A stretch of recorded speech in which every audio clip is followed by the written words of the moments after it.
Good evening. My name is Mason Kirkland, and I would like to begin my speech with a credible quote.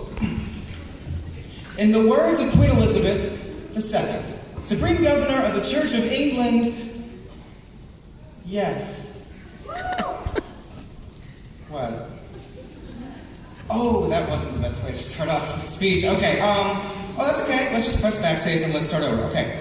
How about this? Let's go to brandyquote.com and go to the success tab and find the most popular success quote of all time. Okay, ready? Coming together is a beginning. Keeping together is progress. Working together is success. Henry Ford. Oh, and look! There are 3 little baby raccoons peeking out of the tree behind the quote. Okay, this is the one that I'm using for my grad speech, but it's not really relevant to what I want to talk about. When I began writing this speech, I went to my Google Docs account, went to a Google Doc document, pressed the tab key, and stared at the keyboard. I contemplated all the possible word choices that I could have made and all the ideas that I could have conveyed with those 26 letters and 42 numbers and symbols. And after a good 20 minutes of sitting there, desperately trying to think of something worthwhile to say to my senior class, I came up with nothing. My writer's block began making me frustrated. I considered reusing some old scholarship essays about what it means to be a leader and how teamwork is the deciding factor for success, but all of you guys already know that. I didn't come up here today to give a speech including the top success quote from brandyquote.com, but instead I came up here to make my mark.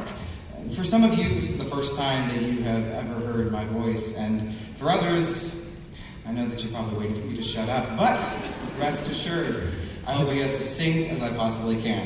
So, I agree with all of you. The Queen Elizabeth quote was not the best way to start off this speech, but I had the option to hold down my backspace key and change the words that I had written.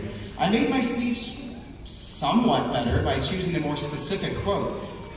There is a reason that I'm sharing my editing process with you guys, you know?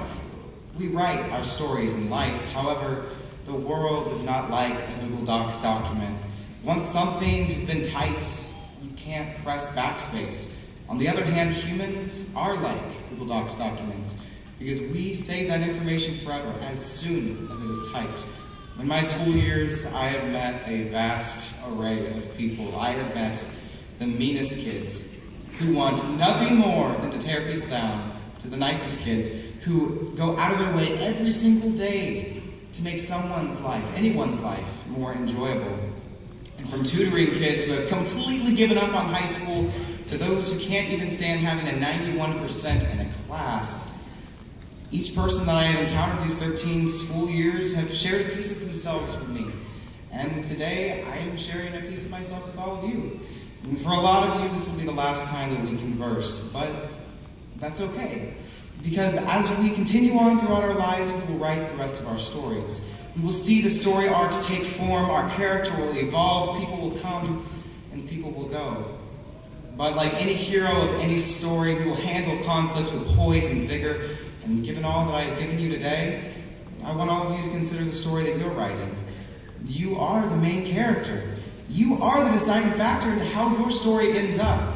And now that we depart from high school and go off to college, trade school, the military, I hope that each and every one of you finds meaning in your stories and use those meanings to inspire others. And with that, our generation will make this world a better place. Thank you.